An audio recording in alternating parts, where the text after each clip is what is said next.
tertib afdali khalqillah, tingkatan keutamaan para makhluk Allah. Makhluk Allah yang paling utama secara mutlak, yang tidak ada lagi yang lebih mulia darinya, yaitu Rasulullah sallallahu alaihi wasallam, Nabi kita Muhammad sallallahu alaihi wasallam.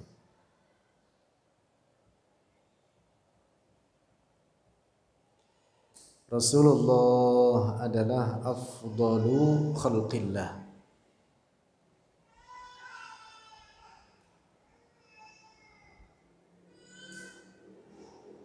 Tidak ada yang lebih utama dari para makhluk Allah ini dibanding Rasulullah sallallahu alaihi wasallam. Wa ahabbul khalqi ilaihi subhanahu, dan makhluk Allah yang paling dicintai oleh Allah, yaitu Nabi kita Muhammad sallallahu alaihi wasallam. Dalam hadis sahih disebutkan bahwa Allah berfirman kepada Nabi Adam alaihi salam, innahu la ahabbul khalqi ilai, innahu sesungguhnya dia Muhammad la ahabbul khalqi, benar-benar paling dicintai dari seluruh makhluk, ilayya kepadaku, kata Allah. Dalam hadis diriwayatkan oleh banyak para ulama, di antaranya oleh Imam Ahmad, Imam An-Nasa'i dan lainnya.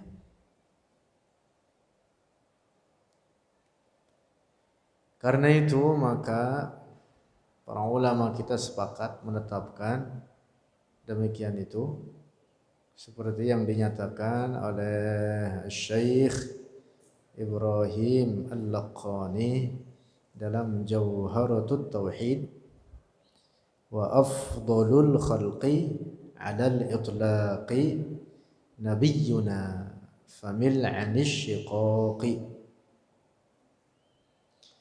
wa afdalul khalqi 'alal itlaqi nabiyyuna famil 'anish shiqaqi.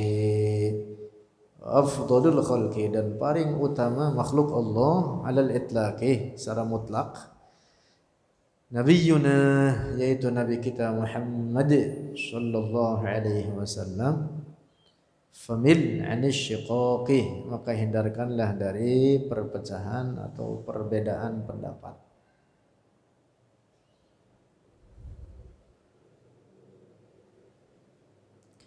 Nah, kemudian setelah Rasulullah, di bawahnya pada tingkatan kedua, yaitu baqiyatu ulil azmi, sisa dari para nabi dan rasul, mereka yang disebut dengan ulul azmi,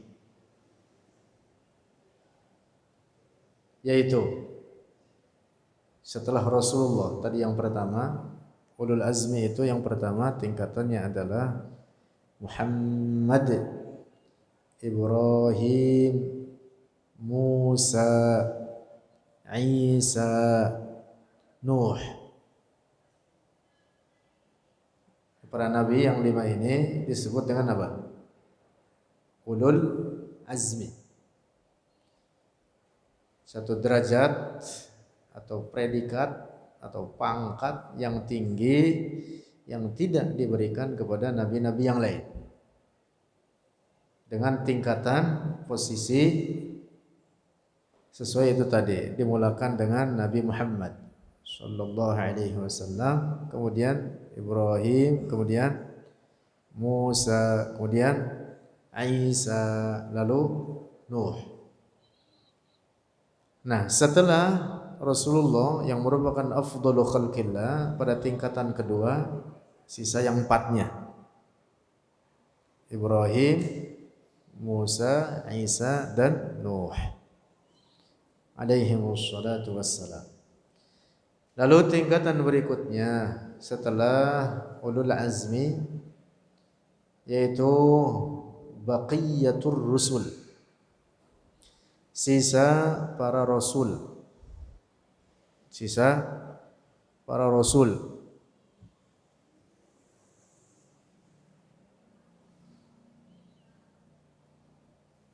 Dari sejumlah 313 selain ulul azmi yang telah disebutkan pada tingkatan ketiga adalah sisa dari 313 yang mereka itu adalah al-anbiya wal mursalun, para nabi dan para rasul. Jadi predikat mereka tidak hanya berstatus sebagai nabi saja, tapi juga sebagai rasul.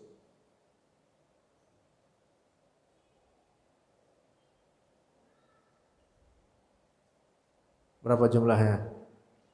Keseluruhannya 313. Mereka yang memiliki derajat atau predikat seorang nabi dan rasul lebih tinggi dibanding yang hanya berpredikat nabi saja.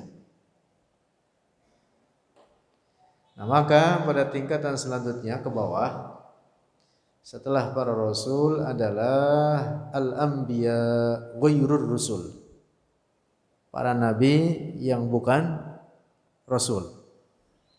Artinya mereka yang berderajat, yang memiliki tingkatan atau predikat hanya nabi saja. Nah, para rasul yang 313 dan para nabi yang kemudian pada tingkatan di bawahnya yang hanya berpredikat nabi saja, antar mereka memiliki tingkatan masing-masing. Nah, tetapi secara umum para rasul adalah setelah ulul azmi, lalu setelah para rasul adalah baqiyatul anbiya, sisa dari para nabi. Dalam hadis sahih diriwayatkan oleh Imam Ibn Hibban dan lainnya disebutkan bahwa jumlah para nabi itu sebanyak 124.000 nabi. Berapa? 124.000 nabi. Dari jumlah tersebut sebanyak 313 juga sebagai rasul, selain sebagai nabi juga sebagai rasul. Yang membedakan antara kedua predikat ini bahwa mereka yang rasul adalah man uhiya ilaihi wa jaa bi syar'in jadid, orang yang mendapatkan wahyu kenabian dari Allah dan datang dengan membawa syariat yang baru, ajaran-ajaran terkait hukum-hukum, memiliki syariat tersendiri, seorang rasul. Nah, sementara yang hanya nabi saja yang bukan rasul, man uhiya ilaihi wa jaa bittiba'i syar'ir rasul alladhi qablahu, adalah seorang yang mendapatkan wahyu dari Allah, diangkat menjadi nabi dan datang dengan mengikuti syariat rasul sebelumnya. Tidak membawa syariat sendiri, tetapi mengikuti syariat rasul sebelumnya. Nah, di sini yang membedakan antara seorang nabi dan seorang rasul. Nah, maka pada tingkatannya mereka yang nabi saja di bawah yang sebagai rasul dan nabi. Karena itu pula para ulama kita mengatakan kullu rasulin nabiyyun. Setiap rasul mesti seorang nabi. Walaysa kullu nabiyyin rasulan, tetapi tidak setiap rasul sebagai nabi.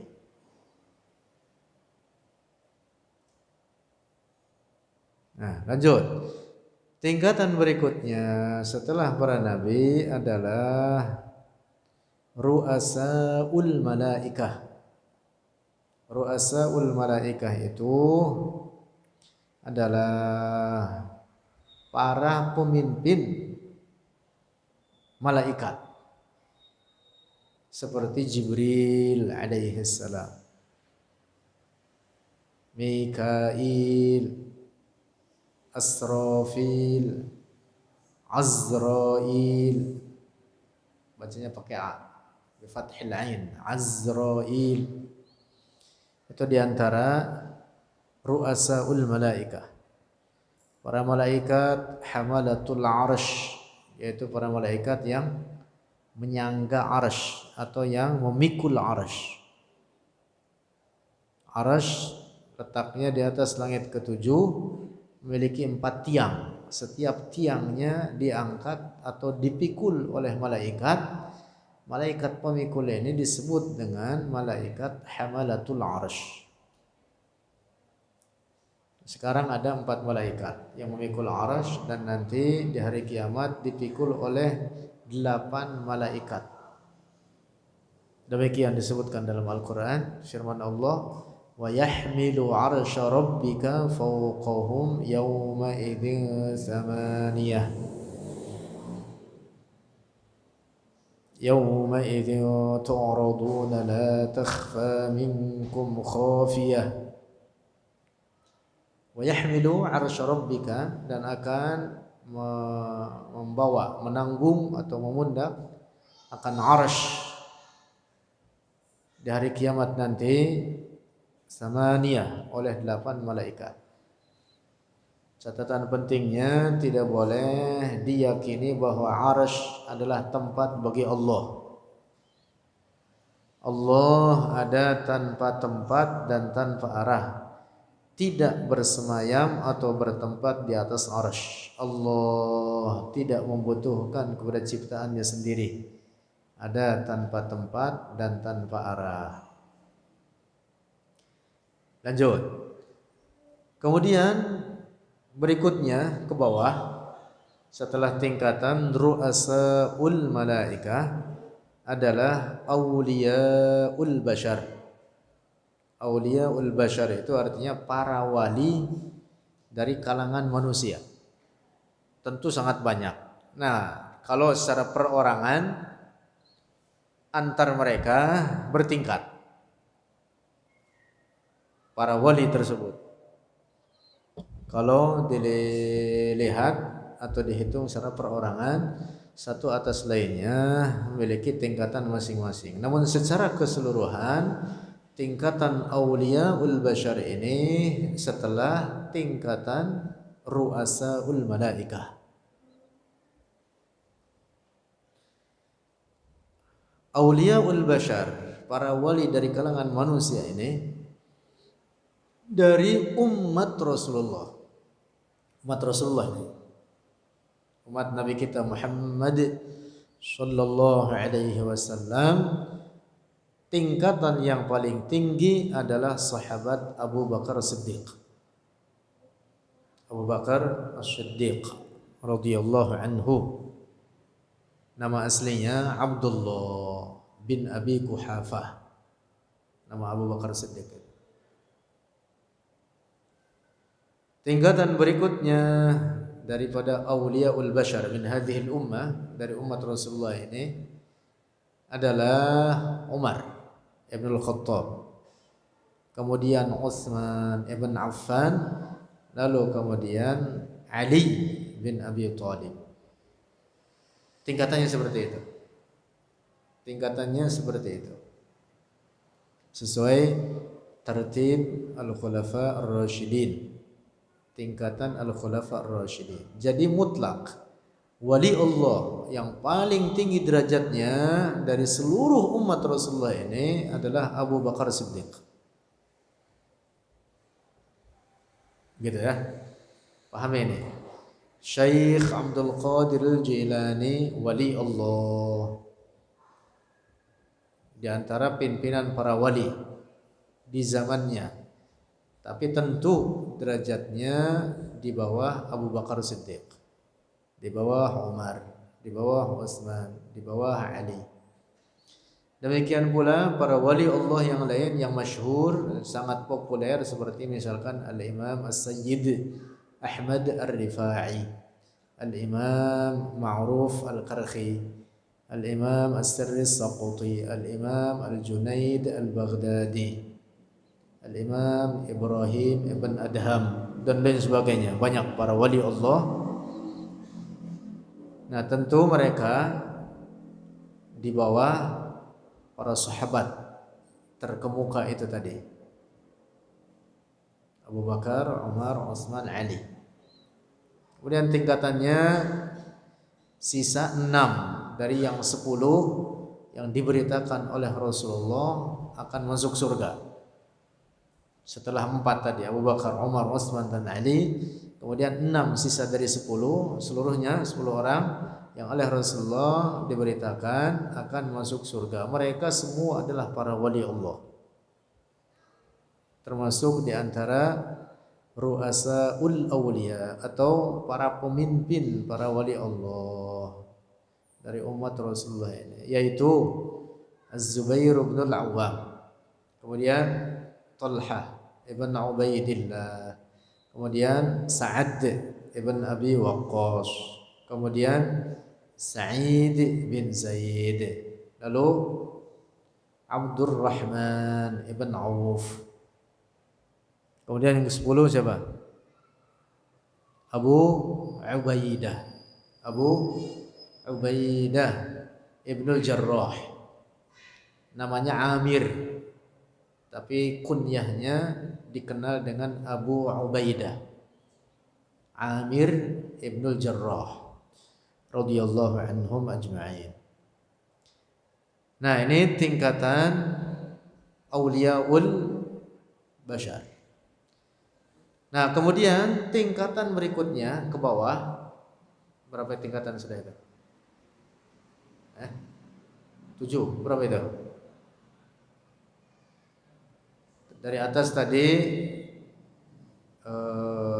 setelah para nabi adalah ru'asaul malaikah, para pemimpin para malaikat, baru kemudian auliyaul bashar, para wali dari kalangan manusia. Lalu kemudian di bawahnya awamul malaikah.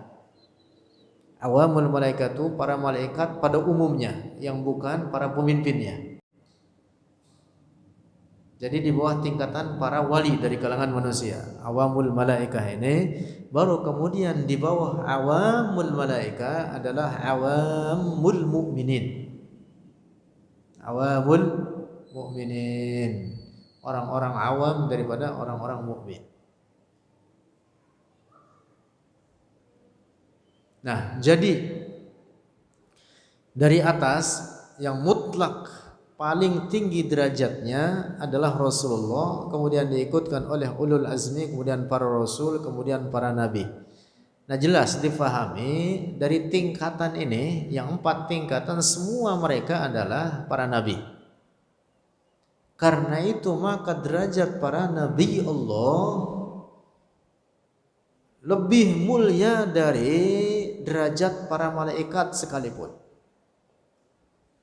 Derajat para nabi Allah jauh lebih mulia dibanding derajat para malaikat.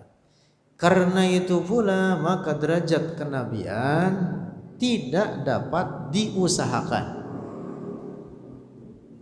Kenabian itu adalah diberikan oleh Allah kepada orang yang Dia kehendakinya, atas pilihan Allah terhadap orang yang Dia kehendaki. Walam takun nubuwatun muktasabah walau raqa fil khairi a'la aqabah. Itu dalam Jawharatul Tauhid disebutkan begitu.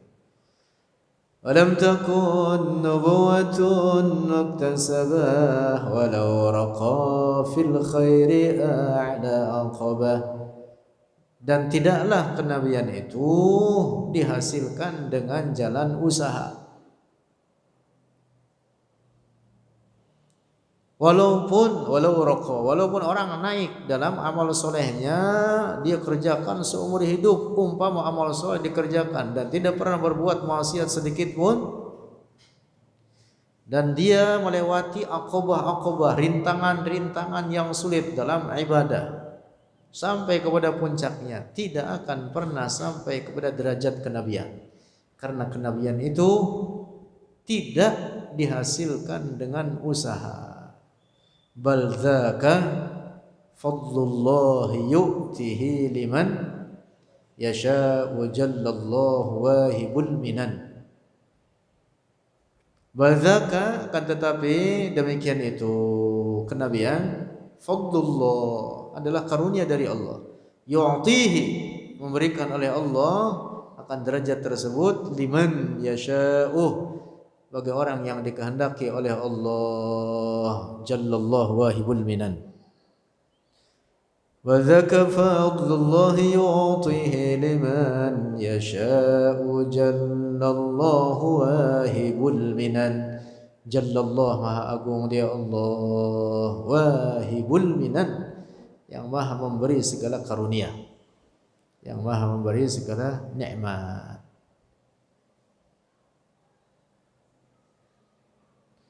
Kecuali kewalian.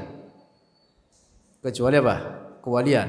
Adapun kenabian tidak dapat diraih dengan usaha. Adapun kewalian dapat diraih oleh siapapun, terbuka bagi siapapun. Asal orang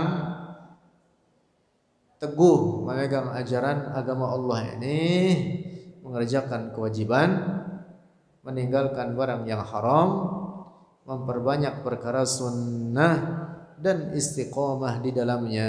Di dalam itu semua jadi wali dia. Jadi wali. Udah gitu doang. Saya unjukin kalau mau jadi wali. Bukan saya udah sampai jadi wali, bukan. Tapi jalannya mudah diucapkan, dikerjain susah. Secara garis besar demikian itu. Karena itu para ulama kita mengatakan terkait definisi wali, siapa itu? Al-waliyyu huwal mustaqimu bi ta'atillah. Seorang wali adalah orang yang istiqomah dalam taat kepada Allah. Taat kepada Allah itu apa? Mengerjakan kewajiban dan meninggalkan barang yang haram. Itu yang pokok. Dan itu adalah rukun takwa. Orang kalau sudah betul sampai kepada rukun takwa ini, istiqomah di dalamnya, sudah sangat tinggi derajatnya. Tinggi derajatnya. Apalagi kalau dia istiqomah pula dalam mengerjakan perkara-perkara sunnah, memperbanyak dalam perkara sunnah tersebut, jadilah dia wali Allah. Tuh gitu. Makanya sulit, terutama terkait meninggalkan barang yang haram. Apalagi yang hidup di wilayah perkotaan semacam kita ini. Saban hari ngelihat perempuan setengah telanjang lewat depan hidung. Bagaimana mau jadi wali? Jadi wali apaan itu? Wali murid, wali daya.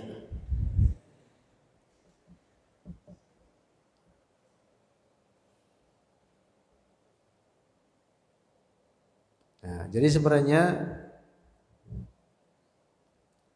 secara definitif wali itu mudah diucapkan,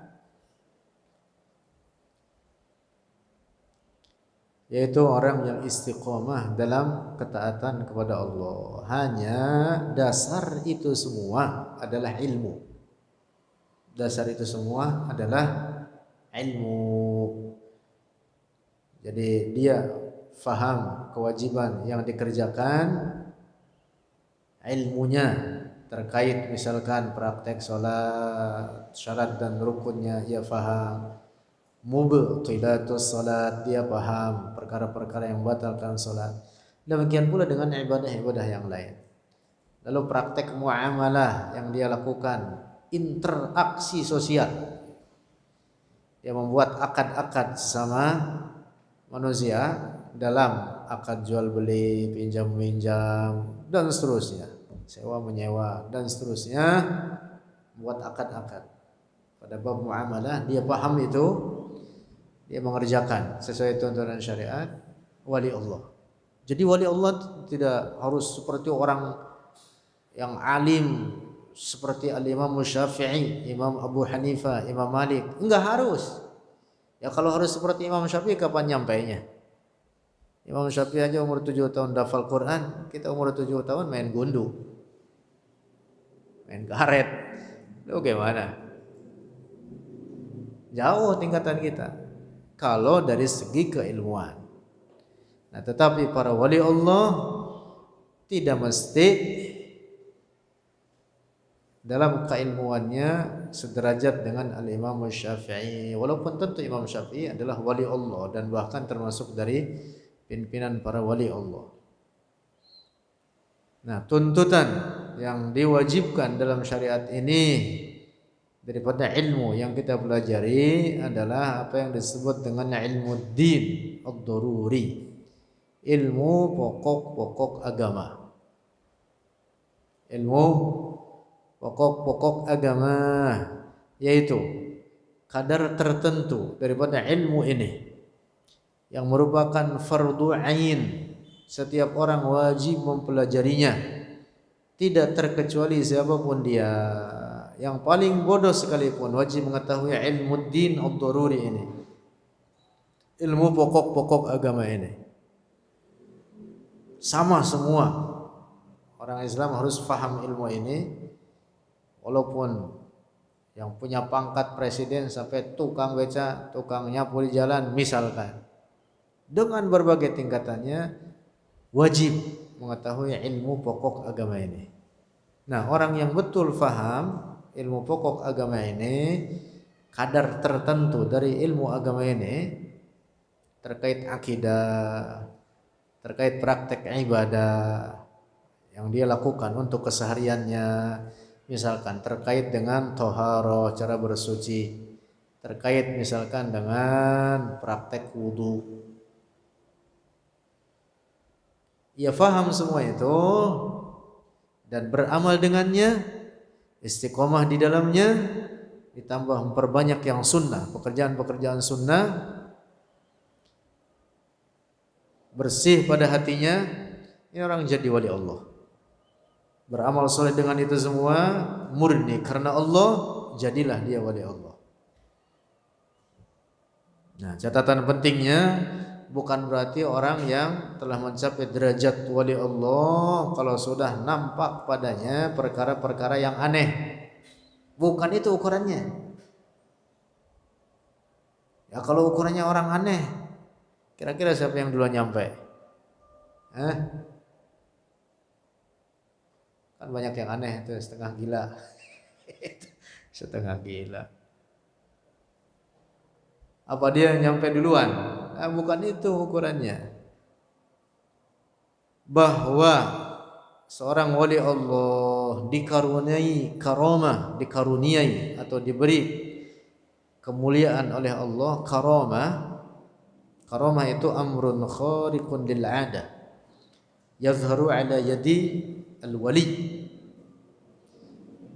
Perkara di luar kebiasaan yang nampak pada tangan seorang wali Allah.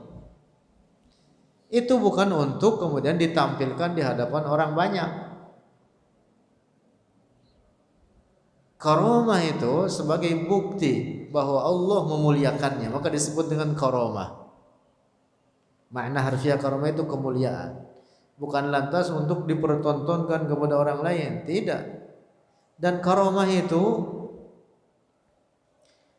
timbul pada wali Allah, timbul pada wali Allah kapanpun, dimanapun, ketika dia membutuhkan itu, Allah memuliakannya sehingga Allah menghilangkan sebab-sebab darinya, sehingga Allah menampakkan padanya perkara-perkara yang di luar kebiasaan. Itulah karamah. Nah, jadi bukan untuk dipertontonkan. Bahkan sebagian ulama mengatakan jika ada seorang wali Allah kemudian diketahui karamahnya oleh orang lain, maka dia akan sangat malu, bisa menghindar dia, seperti malunya seorang perempuan apabila ketahuan kalau dia sedang haid. Itu perempuan kalau ketahuan dia sedang haid, malu dia. Nggak tahu perempuan sekarang itu enggak itu. Hah? Kalau yang di atas ini nggak diangkat, bukannya masuk masjid. Kebanyakan perempuan sekarang banyak yang nggak tahu malu.